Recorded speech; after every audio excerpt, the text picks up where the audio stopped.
साथियों नमस्कार। स्वागत है आप सभी का हमारे जीएस प्रैक्टिस सेट नंबर किसमें 11 में है। आज हमारा 10 पूर्ण हो चुके हैं प्रैक्टिस सेट। आज हमारा 11वां प्रैक्टिस सेट है, तो आप लोग अच्छे से करिएगा। कौन सा है? 11वां है। तो पहला क्वेश्चन क्या है साथियों, और इस कोर्स जरूर शेयर करिए, शेयर करिए। कोई कर नहीं रहा है तो सभी लोग किया करिए यार। शर्माने की क्या बात है इसमें? सही होगा गलत होगा, लेकिन आज का थोड़ा टफ है तो आप लोग बताइएगा थोड़ा। तो पहला क्वेश्चन क्या है, उत्तर प्रदेश किस प्राचीनतम भूभाग का हिस्सा है? तो बताइए उत्तर प्रदेश किस प्राचीनतम भूभाग का हिस्सा है? यह है गोंडवाना लैंड। गोंडवाना लैंड का प्राचीनतम भूभाग हिस्सा है। यानी जब पृथ्वी बन रही थी उस समय जब सभी महाद्वीप अलग हो रहे थे, कोई जुड़ के इधर से उधर जा रहा था, तो ये यानी प्लेट विवर्तनी जो तो हो रही थी, प्रक्रिया हो रही थी, तो उसमें जो गोंडवाना लैंड है ये उत्तर प्रदेश इस भूभाग का हिस्सा टूटकर भारत से जो अलग हुआ था, तो इसी का है। नेक्स्ट क्वेश्चन क्या है, देश का सबसे बड़ा गन्ना उत्पादक राज्य कौन है? तो बताइए देश का सबसे बड़ा गन्ना उत्पादक, तो गन्ना उत्पादक में कौन सा राज्य प्रथम है? तो ये है हमारा उत्तर प्रदेश। हमारा उत्तर प्रदेश काफी फसलों में प्रथम स्थान रखता है, और इसमें गन्ने में तो है ही, और किसमें है? देखिए आलू में टॉप पर है, और किसमें है? चावल में दूसरा है। याद रखिएगा चावल में दूसरा है, लेकिन गेहूं में प्रथम है। गेहूं में प्रथम, और किसमें? और देखिए दुग्ध उत्पादन इसमें भी प्रथम है। तो ये कुछ इंपॉर्टेंट है तो याद रखिएगा ये सभी। और सब्जी उत्पादन में तो कभी उत्तर प्रदेश तो कभी पश्चिम बंगाल ये आगे पीछे रहते हैं। जैसे चावल में भी वो पश्चिम बंगाल जो है वो हमेशा टॉप पर रहता है। तो नेक्स्ट क्वेश्चन क्या है, सार्वजनिक स्वास्थ्य और स्वच्छता अस्पताल और औषधालय भारत संविधान की 7वीं अनुसूची में सूचीबद्ध है। तो बताइए पब्लिक हेल्थ और स्वच्छ अस्पताल और औषधालय, तो ये सूची 7 में जो है वो किसमें आती है? केंद्रीय समवर्ती सूची, राज्य सूची या विश्व सूची? तो किसमें आता है? ये जो है राज्य सूची का विषय है, जो है ये राज्य सूची का विषय। क्योंकि आप लोगों को पता हो जब कोविड आया था तो इसमें भी प्रॉब्लम हुई थी, क्योंकि केंद्र सरकार उतने तेज एक्शन नहीं ले पाई और राज्य सरकार के पास पैसों की कमी थी। तो इस प्रकार उसमें आप लोग देखेंगे कोविड में कितनी समस्या हुई थी। तो ये राज्य सूची का विषय है, याद रखिएगा आप सभी लोग। सार्वजनिक स्वास्थ्य और स्वच्छता अस्पताल और औषधालय, तो ये राइट ऑप्शन हो जाएगा बी। नेक्स्ट क्वेश्चन क्या है, राष्ट्रपिता और राष्ट्रपति यानी प्रेसिडेंट और वाइस प्रेसिडेंट ये चुनाव करती है, तथा सर्वोच्च न्यायालय तथा चुनाव उच्च न्यायालय और न्यायाधीशों हटा सकती है। तो कौन हटा सकता है? राष्ट्रपति उपराष्ट्रपति का चुनाव करती है, उच्च न्यायालय के न्यायाधीशों को और सर्वोच्च न्यायालय के न्यायाधीशों को हटा सकती है। तो ये किसमें होगा? कौन कर सकता है? ये कर सकता है लोकसभा। तो राइट ऑप्शन क्या होगा? राइट ऑप्शन बी हो जाएगा। नेक्स्ट क्वेश्चन देखिए, चोल अभिलेखों में उल्लेखित भूमि की विभिन्न कोटियों के अनुसार डैश को ब्राह्मणों को उपहार में दी गई जो भूमि होती थी, यानी जमीन जो दी जाती थी अनुदान में, उन्हें क्या कहा जाता था? उस जमीन को जो ब्राह्मणों को दिया जाता था। ये किसकी बात हो रही है? चोल अभिलेख की बात हो रही है। चोल वंश में अभिलेख लिखे गए तो चोली काल में तो दिया जाता होगा। तो ये जो ब्रह्मदेह है, ब्रह्मदेह, ये जो अनुदान में ब्राह्मणों को भूमि दी जाती थी। तो ये राइट ऑप्शन क्या हो जाएगा? राइट ऑप्शन बी हो जाएगा। और हमें ये बताइए आप सभी लोग कि चोल वंश अपने जब पीक पर था उस समय किसके शासनकाल में था? तो बताइए किसके शासनकाल में था? तो ये था राजेंद्र प्रथम के समय जो है चोल साम्राज्य अपने पीक पर था, चरम पर था। और इसमें क्या हुआ था? इसने जो है बंगाल की खाड़ी को क्या चेंज किया था? बंगाल की खाड़ी को चेंज करके क्या कर दिया था? इसे चोल झील में बदल दिया गया था। बंगाल की खाड़ी को चोल झील में बदल दिया था। चोल झील यानी उसका नाम दे दिया गया था, कोई वहां झील लाके नहीं रख दिया था। और क्या किया था? और जो सिंघल द्वीप यानी जो वर्तमान में श्रीलंका है, ये संपूर्ण सिंघल द्वीप को ये जीत लिया था। कौन? राजेंद्र प्रथम।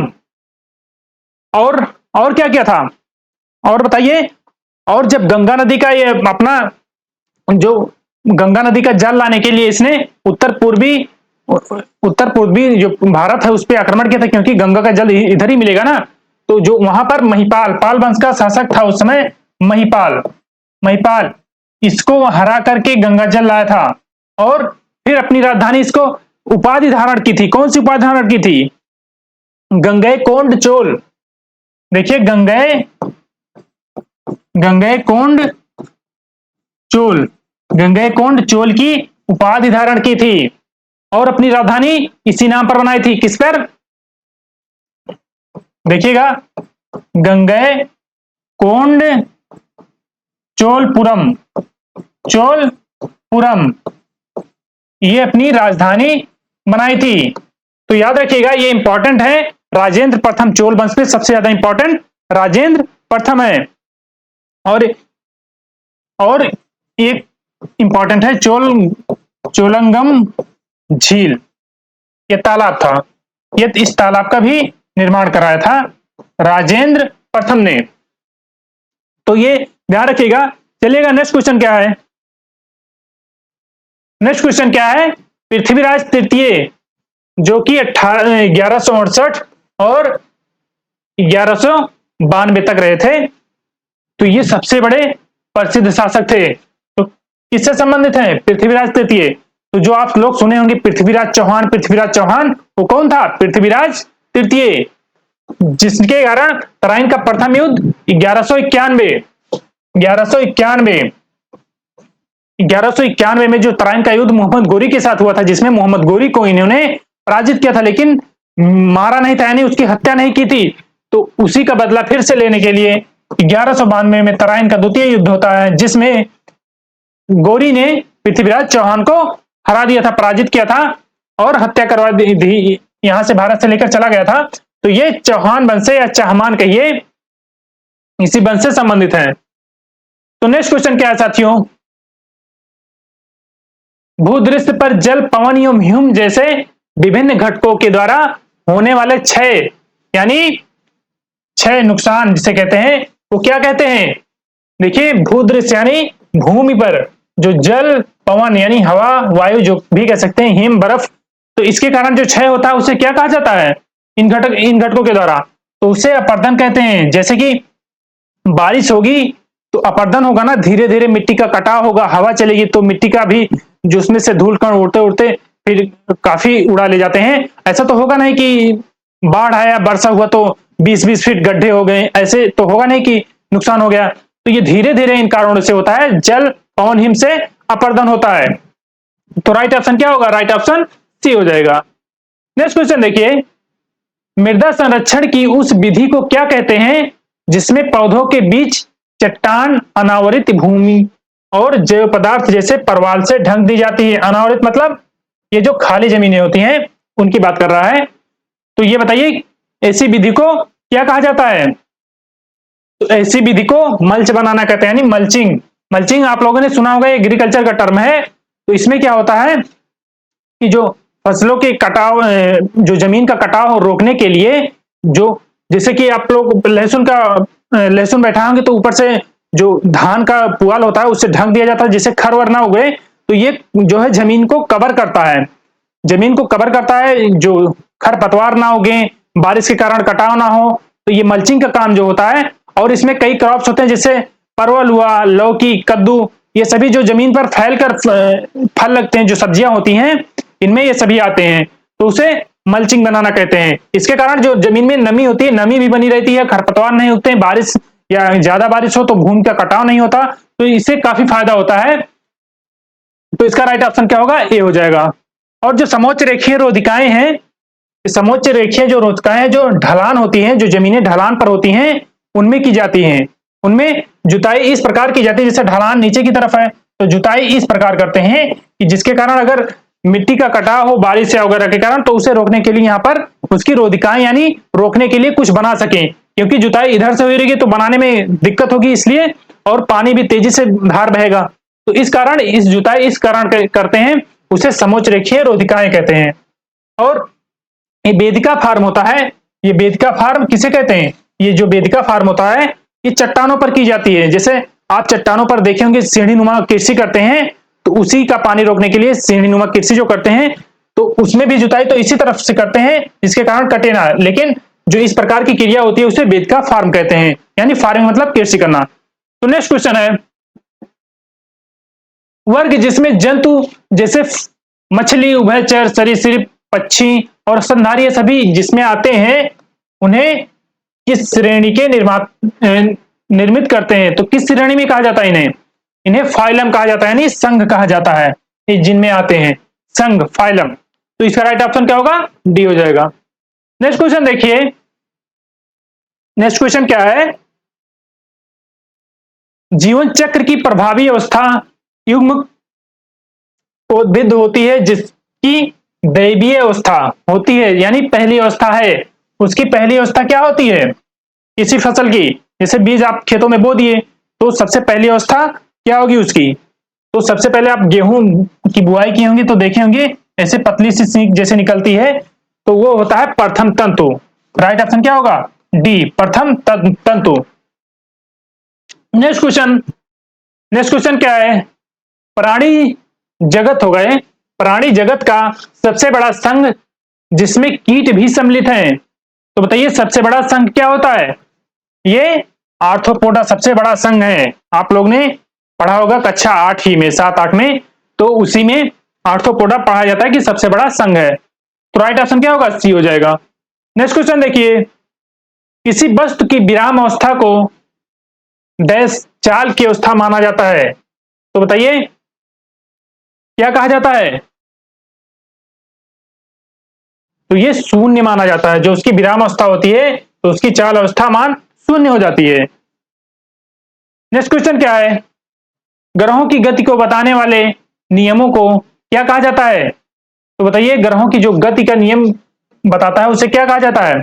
आप लोगों ने पढ़ा होगा 11th में फिजिक्स का, ये है केपलर नियम। ग्रहों के केपलर नियम, ये केपलर के नियम से नाम से जाना जाता है। राइट ऑप्शन क्या होगा? बी, क्योंकि केपलर ने ही सर्वप्रथम पता लगाया था कि ग्रह गति करते हैं। नेक्स्ट क्वेश्चन देखिए, माइक्रोसॉफ्ट वर्ड में डैश से हम चुने गए पाठ्य का रंग बदल सकते हैं, तो ये किससे बदल सकते हैं? किसकी से?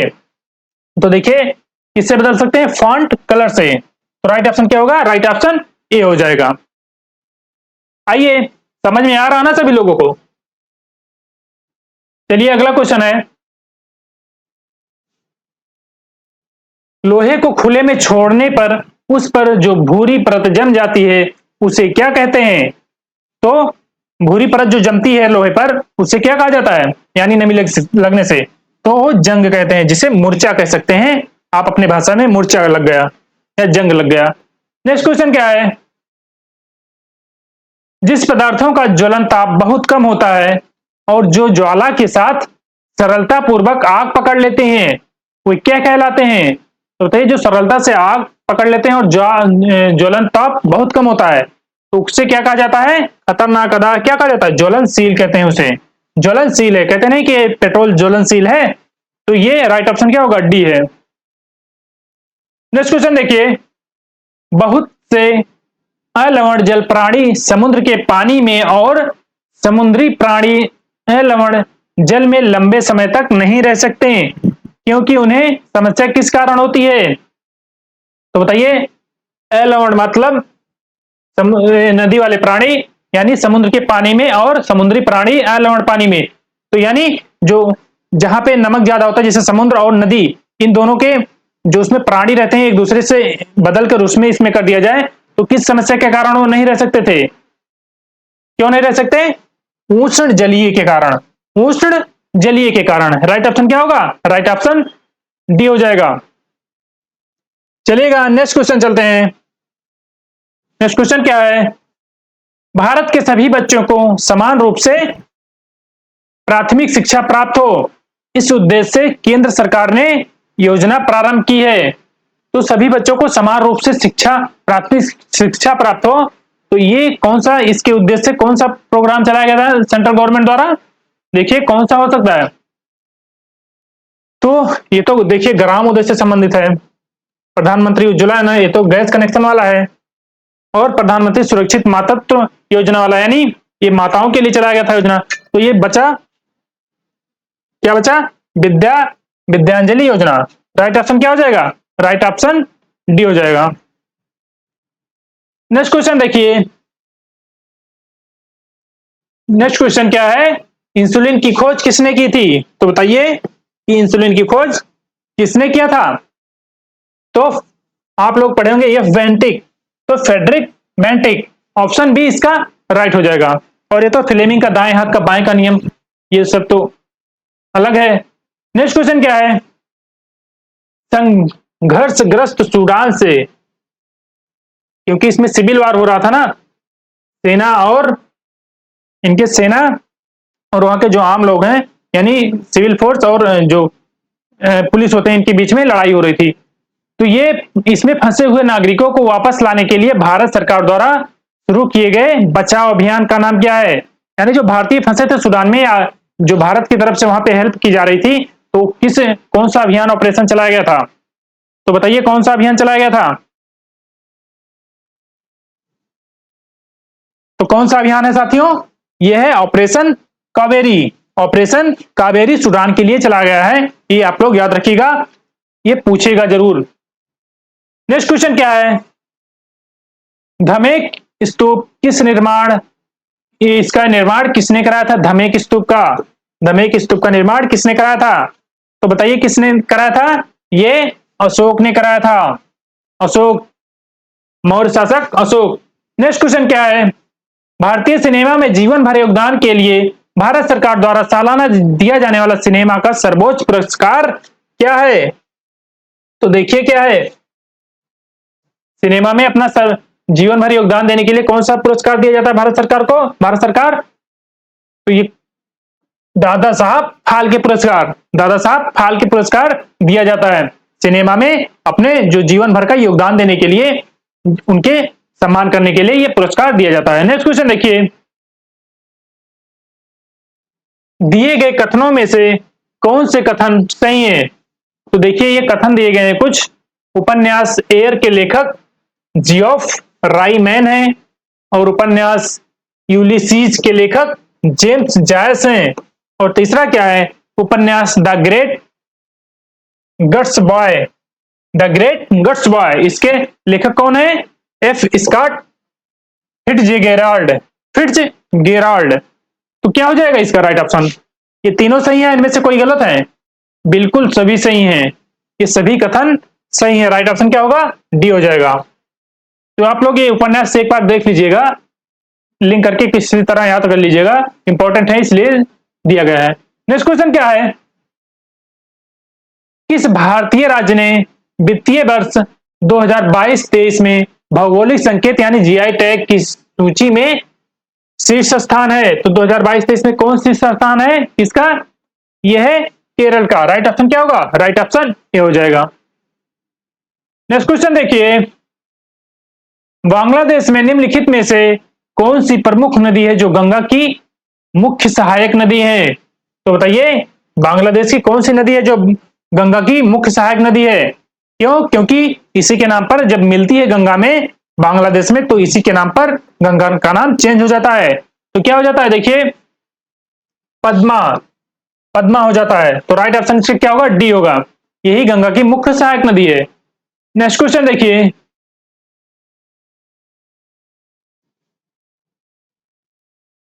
भारत का पहला आधिकारिक जनगणना अभियान किस वर्ष चलाया गया था? तो बताइए पहला आधिकारिक जनगणना कब चलाया गया था? तो ये 1881 में चलाया गया था। और इससे पहले कब चलाया गया था? 1872 में। ये तो आधिकारिक नहीं था 1872 में, तो ये 1881 वाला। नेक्स्ट क्वेश्चन क्या है?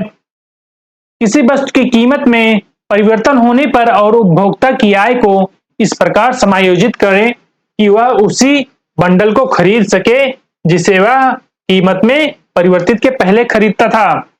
तो वस्तु के इष्टतम मात्रा में हुए परिवर्तन को क्या कहा जाता है? तो इस प्रकार की अर्थव्यवस्था में क्या कहा जाता है इस कीमत को जो परिवर्तन होता है? तो इसे क्या कहते हैं?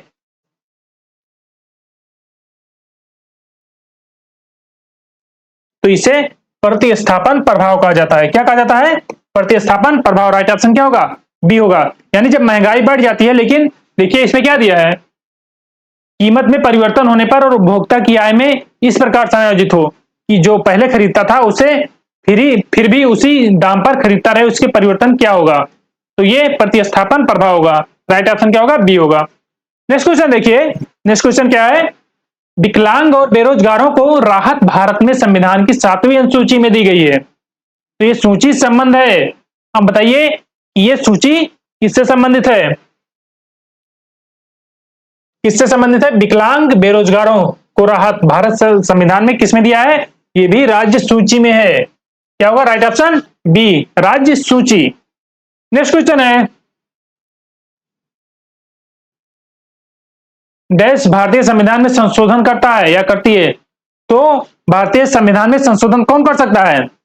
क्या लोकसभा, रक्षा मंत्रालय, या कौन कर सकता है यार? या भारतीय प्रतिभूति और विनिमय बोर्ड? तो किसके द्वारा किया जाता है? तो ये संसद द्वारा किया जाता है। किसके द्वारा? संसद द्वारा। अनुच्छेद बताइए आप सभी लोग, किस अनुच्छेद के तहत? अनुच्छेद कौन सा होगा? आर्टिकल 368, 368 अनुच्छेद के तहत संसद में ये संविधान संशोधन किया जा सकता है। राइट ऑप्शन क्या होगा? राइट ऑप्शन सी होगा। नेक्स्ट क्वेश्चन क्या है? और इसके लिए स्पेशल बहुमत चाहिए। नेक्स्ट क्वेश्चन क्या है? चोल अभिलेखों में उल्लिखित भूमि की विभिन्न कोटियों के अनुसार देश को मंदिर में उपहार में दी गई भूमि कहा जाता है। तो देखिए ये क्वेश्चन अभी तो ब्राह्मणों को दी जाने वाली भूमि को क्या कहा जाता है, लेकिन अब इसमें दिया है कि मंदिर को दी जाने वाली भूमि को क्या कहते हैं? तो बताइए क्या कहा जाता है? तो उसे देवदान कहते हैं। यानी आप लोग रिलेट कर सकते हैं कि मंदिर में भगवान रहते हैं यानी देवता रहते हैं, तो उन्हें जो दान दिया जाएगा उसे देवदान के रूप में कहा जाएगा। और जो ब्राह्मणों को दिया जाता था, देखिए ब्राह्मण ब्रह्मा, तो यहां से रिलेट करिएगा, तो ये ब्रह्मदेव देव है, तो ये ब्राह्मणों को दिया जाता था। और देवदान मंदिरों को भूमि में जो दान दिया जाता था वो खासकर किसमें? ये चोल अभिलेख में लिखा है ऐसा कि चोल शासकों ने ऐसा किया था। तो चलिए इसका राइट ऑप्शन क्या होगा? इसका राइट ऑप्शन डी हो जाएगा। नेक्स्ट क्वेश्चन देखिए, राजेंद्र प्रथम किसके पुत्र थे? बताइए साथियों, राजेंद्र प्रथम किसके पुत्र थे? तो ये इनमें से किसके पुत्र थे? अभी हमने आप लोगों को पढ़ा कि ये चोल शासक के सर्वप्रथम ये पीक पर, यानी इनके शासन में चोल साम्राज्य का अधिक बहुत ऊंचे तक गया था। तो किसके पुत्र थे? ये राजराज प्रथम पुत्र थे, इनके पुत्र थे। और इन्होंने क्या किया था? इन्होंने सर्वप्रथम जो सिंहल द्वीप का उत्तरी भाग है उसको जीता था, उससे जीता था, और बाद में संपूर्ण सिंहल द्वीप राजेंद्र प्रथम ने जीता था। तो राइट ऑप्शन क्या होगा? राइट ऑप्शन इसका डी हो जाएगा, राजराज प्रथम। और जो इनके द्वारा कौन सी एक मंदिर बनवाई गई है? बृहदीश्वर मंदिर। बृहदीश्वर मंदिर, बृहदीश्वर मंदिर। और ये कहां पर है? ये तंजौर में है, तंजौर में। तो ये किसके द्वारा बनवाया गया था? तो ये राजराज प्रथम के द्वारा बनाया गया था। और आप लोग बताइए, क्वेश्चन आप सभी लोगों से है कि विरूपाक्ष का मंदिर जो है वो किसके द्वारा बनवाया गया था और कहां पर स्थित है? ये दो आप लोग जरूर कमेंट करिएगा। नेक्स्ट क्वेश्चन क्या है? बृहद हिमालय में स्थित एक ठंडा रेगिस्तान है। बताइए भैया, गर्म रेगिस्तान तो होता है ये, और ठंडा रेगिस्तान भी है, तो ये कहां पर है? इसे ठंडा रेगिस्तान कहा जाता है। तो देखिए, क्या अरावली को कहा जाता है? सतपुड़ा, विंध्याचल, तो किसे कहा जाता है?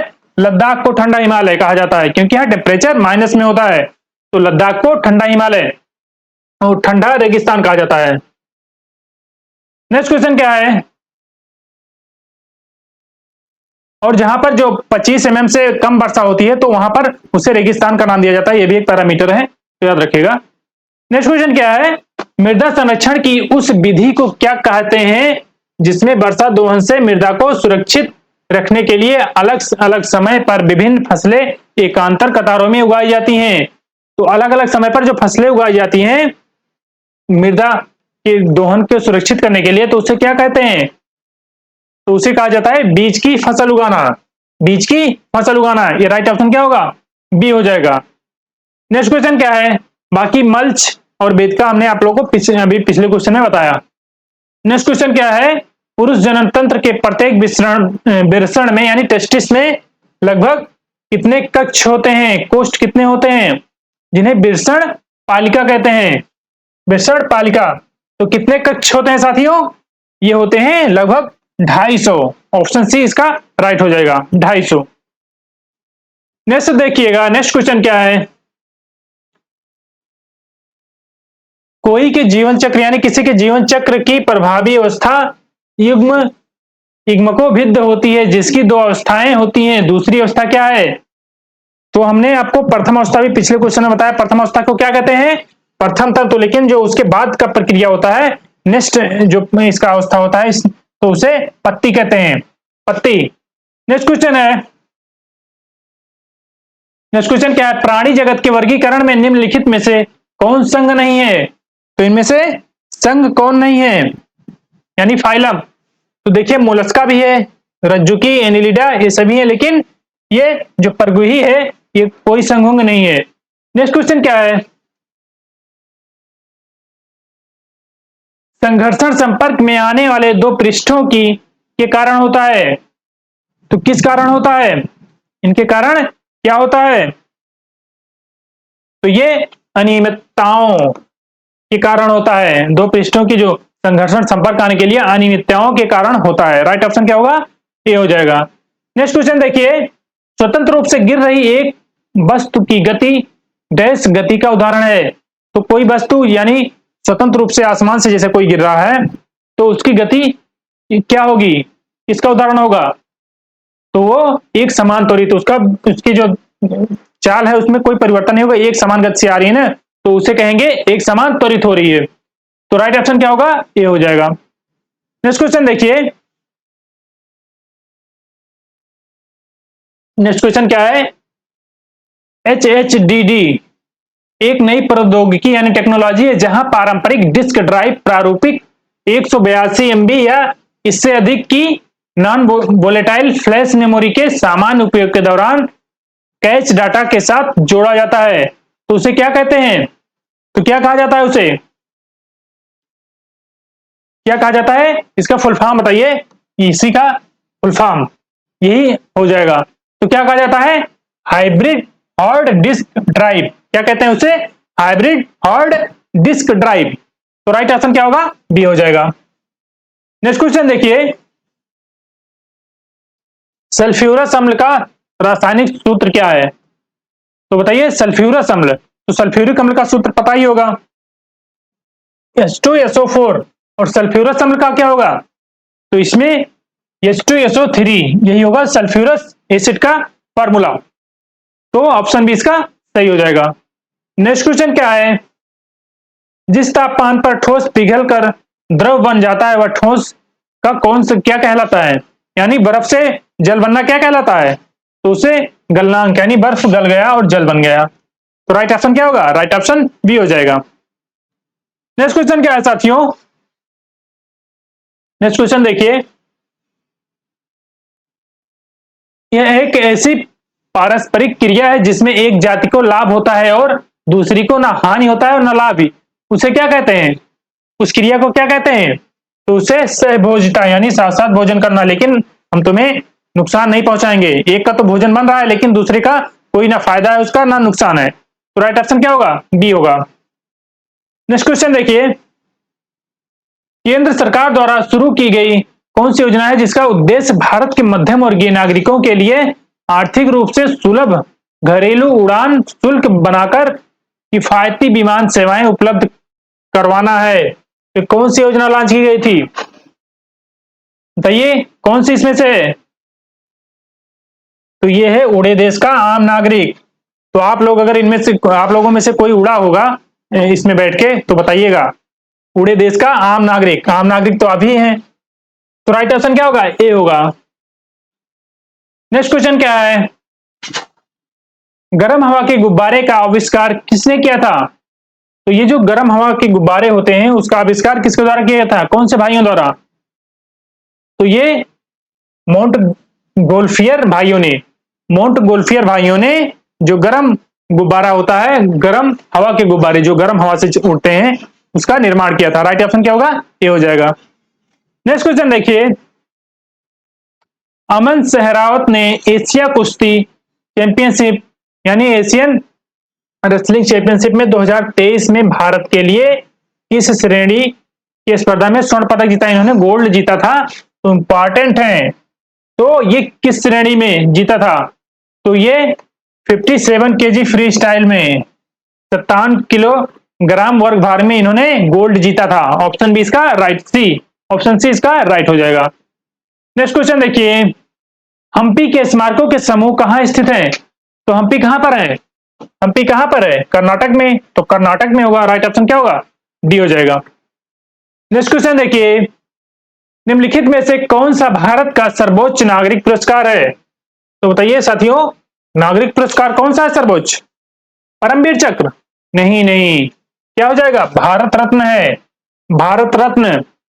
राइट ऑप्शन क्या होगा? राइट ऑप्शन डी हो जाएगा। उसके बाद पद्म भूषण, पद्म विभूषण, फिर पद्म भूषण, फिर पद्मश्री, इन्हें पद्म पुरस्कार भी कहते हैं। नेक्स्ट क्वेश्चन क्या है? नीचे दिए गए कथनों में से कौन से कथन सही हैं? तो आप लोग को 3 कथन है, तो बताइए। उपन्यास एन अफेयर डाउन स्टेज के लेखक कौन है? शेरी ब्राउनिंग। और व्हाइट टीथ, इसके लेखक कौन है? JD Smith. और कौन सा उपन्यास है? इंटोनमेंट के लेखक कौन है? यान मैकेवान। तो ये क्या तीनों सही हैं? इनमें से कोई गलत है? तो ये ज्यादातर सही होता है। राइट ऑप्शन क्या होगा? डी होगा। तो ये नोवेल है कुछ 3 और 3 उधर 6 हो गए। ठीक है, इनको आप लोग अच्छे से देख लीजिएगा, एक बार तो पढ़ ही लीजिएगा अच्छे से। नेक्स्ट क्वेश्चन क्या है? हाल ही में वैज्ञानिकों ने किस ग्रह पर 24,000 किलोमीटर आर पार और 12,000 किलोमीटर चौड़ा दूसरा ग्रेट स्पॉट देखा? एक ग्रेट स्पॉट यहां पर एक पहले देखा जा चुका था, लेकिन ये दूसरा देखा। तो ये किस ग्रह पर देखा गया था? वैज्ञानिकों द्वारा किस ग्रह पर देखा गया था? तो देखिए, किस ग्रह पर हो सकता है? ये बृहस्पति पर देखा गया था, यानी जुपिटर। राइट ऑप्शन क्या होगा? सी हो जाएगा। नेक्स्ट क्वेश्चन देखिए, सुंदरबन आरक्षित वन SRF जो भारत में सुंदरबन राष्ट्रीय उद्यान के आसन्न है, किस पड़ोसी देश में स्थित है? तो बताइए, ये भारत में भी स्थित है और किस देश में भी स्थित है? तो ये देखिए, बांग्लादेश। ज्यादातर पार्ट इसका 2/3 लगभग बांग्लादेश में है और 1/3 भारत में है। तो राइट ऑप्शन सी हो जाएगा। और वैसे भारत में पूछा जाएगा तो जो इसमें मैंग्रोव फॉरेस्ट और सुंदरबन किस नाम से पढ़ा? है वहां पर एक सुंदरी नामक ट्री पाया जाता है, तो उसी कारण पर है। और इन्हें मैंग्रोव फॉरेस्ट भी कहते हैं। और मैंग्रोव फॉरेस्ट जो होता है, ये भारत में कहां कहां पर पाया जाता है? तो देखिए, एक बार देख लीजिए, कुछ ज्यादा नहीं बताएंगे, लेकिन जो है, एक तो पहला देखिए वेस्ट बंगाल में सबसे ज्यादा है। उसके बाद कौन सा है? उसके बाद उसके सामने सीधा पड़ेगा गुजरात। कौन सा है? गुजरात। और उसके बाद कौन सा पड़ेगा? उसके बाद अंडमान एंड निकोबार द्वीप समूह। और इसके बाद पड़ेगा आंध्र प्रदेश। और इसके बाद कौन सा पड़ेगा? इसके बाद पड़ेगा ओडिशा। तो आप लोग ये याद रखिएगा, ज्यादा टफ नहीं है। तो ये इस प्रकार पढ़ते हैं। तो मित्रों, हमारे 50 क्वेश्चन जो हैं जीएस के प्रैक्टिस सेट हमने कंप्लीट करा दिए हैं। अब आपका काम है कि आप लोग अपना स्कोर शेयर जरूर करिए, लेकिन कोई कर नहीं रहा है। लगता है कोई अच्छे से कर ही नहीं रहा है कि कितना हमारा सही हुआ है। ये बहुत इंपॉर्टेंट है, क्योंकि ये एक्सपेक्टेड क्वेश्चन है। आ भी सकते हैं, इनमें से कई क्वेश्चन भी फंस सकते हैं। तो आप लोग जरूर करिए। तो मित्रों, मिलते हैं एक नेक्स्ट प्रैक्टिस के साथ। तब तक के लिए जय हिंद, वंदे मातरम।